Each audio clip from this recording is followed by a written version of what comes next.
पुण्यात मांजरीमध्ये आणि नागपुरात आदिवासी विद्यार्थ्यांचं आंदोलन सुरू आहे। वसतिगृहातील सुविधा असतील किंवा बोगस जात प्रमाणपत्रांवरची कारवाई असेल, शासन निर्णयाविरोधातलं हे आंदोलन आहे।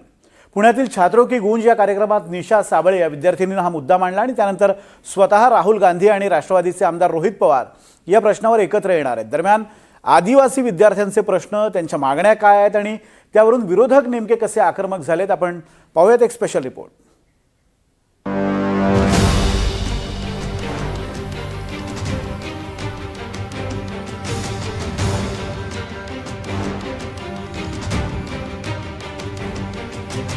पुण्यातल्या मांजरीच्या शासकीय आदिवासी वसतिगृहातल्या विद्यार्थ्यांचं गेल्या 12 दिवसांपासून सुरू असलेलं हे आंदोलन, हा लढा आता दिवसेंदिवस तीव्र होत चाललाय।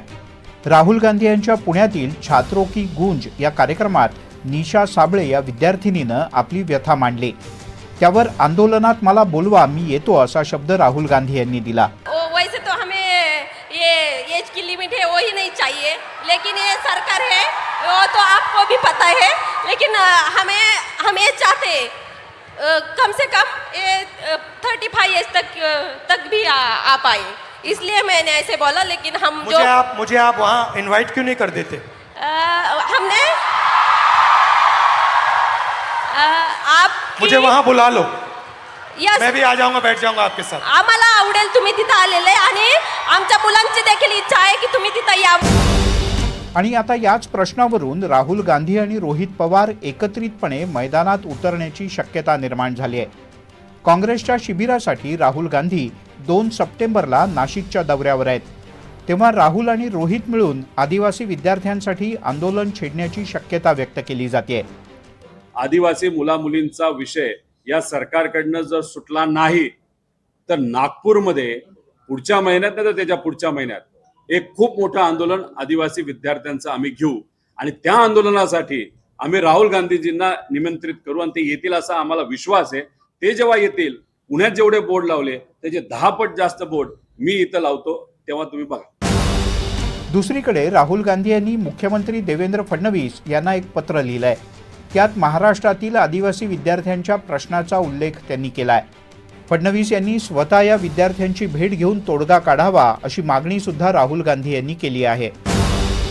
आदिवासी विद्यार्थ्यांच्या आंदोलनावरून राज्यातलं राजकारण चांगलंच तापलंय। खासदार संजय राऊत यांनी सरकारवर खास शैलीत हल्ला चढवला, तर भाजपच्या नवनाथ बन यांनी त्याच शब्दात प्रत्युत्तर दिलं। आश्रम शाळांमध्ये बघितलं असेल, सर्पदंशाने मुली मरतायत। आश्रम शाळेमध्ये आपण पाहिलं असेल, निकृष्ट दर्जाचं त्यांना भोजन दिलं जातं। 13 शिट्या घेऊन वाटाणा शिजत नाही या सरकारचा, आणि त्याच्यावरती कोणी आवाज उठवला की त्या शिक्षिकेला निलंबित करायचे। गेल्या काही काळापासून, दिवसापासून, मला वाटतं 17 ते 18 दिवस झाले, पुण्यामध्ये आदिवासी विद्यार्थी उपोषणाला बसलेले आहेत। त्यांच्या फीचा, स्कॉलरशिपचा विषय आहे। अशा वेळेला जर राहुल गांधी या देशाचे विरोधी पक्षनेते आहेत, लोकसभेचे विरोधी पक्षनेते आहेत, त्यांनी त्या भूमिकेतून सरकारला पत्र लिहिलेलं आहे आणि सरकारनं त्या संदर्भात त्यांच्या कामात सुधारणा करणं गरजेचं आहे। काँग्रेसच्या काळामध्ये झालं आणि हेच सगळे नेते आहेत, यामध्ये सगळी आकडेवारी काढा। या सगळ्या आकडेवारीमध्ये स्पष्ट दिसते की महाराष्ट्रामध्ये सर्वाधिक आश्रमशाळा या काँग्रेसच्या लोकांच्या आहेत, काँग्रेसच्या नेत्यांच्या आहेत, काँग्रेसच्या आमदारांच्या आहेत, माजी आमदारांच्या आहेत। आणि या आश्रमशाळेंनी या सरकारनं दिलेलं कमिशन खाण्याचं पाप केलंय। आता सरकारला ही गोष्ट लक्षात आली, त्यानंतर सरकारने कारवाई करण्यास सुरुवात केली। परंतु संजय राऊत, तुम्ही म्हणतायत की सर्वाधिक भ्रष्टाचार आदिवासी विभागामध्ये आहे, तर तुम्ही ज्या सर्पदंशाने 3 मुलीचा मृत्यू झाला त्याबद्दल काँग्रेसच्या माजी खासदारांना जाब का विचारला नाही? दरम्यान आदिवासी विकास विभागानं 5 ऑगस्ट 2026 ला आदिवासी विद्यार्थ्यांच्या वसतिगृहाबद्दल एक GR काढला। पण हा GR अर्थात शासनाचा निर्णय विद्यार्थी हिताचा नाही, तो तात्काळ रद्द करण्यात यावा अशी विद्यार्थ्यांची मागणी आहे। प्रामुख्यानं यातली वयाची अट आणि शैक्षणिक खंड ही अट अमानवीय आणि जाचक आहे असं विद्यार्थ्यांचं म्हणणं आहे।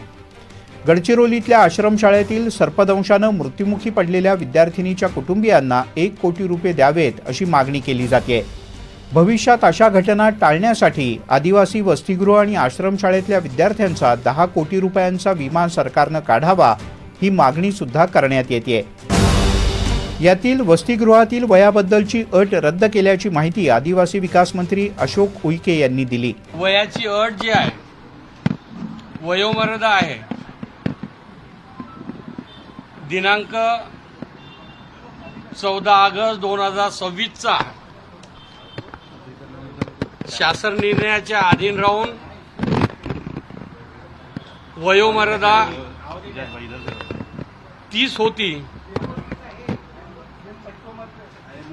त्या वयोमर्यादाला सर्व आमदार खासदार यांच्या सूचनेनुसार चर्चेनुसार स्थगिती देण्यात आलेली आहे. त्यामध्ये प्रवेशासाठी कोणाचीही वयाची अट राहणार नाही. एकीकडे गडचिरोलीच्या आश्रमशाळेत 3 विद्यार्थिनींचा सर्पदंशानं मृत्यू झाला, तर पालघरच्या मासवण आश्रमशाळेतील 7 वर्षीय विद्यार्थिनीच्या मृत्यूनं खळबळ उडाली. या मृतांमध्ये शासकीय आश्रमशाळेतल्या 384 तर अनुदानित आश्रमशाळेतल्या 200 विद्यार्थ्यांचा समावेश होता. आता मांजरीतल्या आंदोलक विद्यार्थ्यांची प्रकृती खालावल्यानं त्याला उपचारासाठी दाखल करण्यात आलाय. मात्र राहुल गांधी आणि रोहित पवार या आंदोलनात उडी घेणार, त्यामुळे आंदोलन पेटणार की सरकार नेमका तोडगा कसा काढणार याकडे राज्याचं लक्ष लागलंय. Bureau report, NDTV Marathi.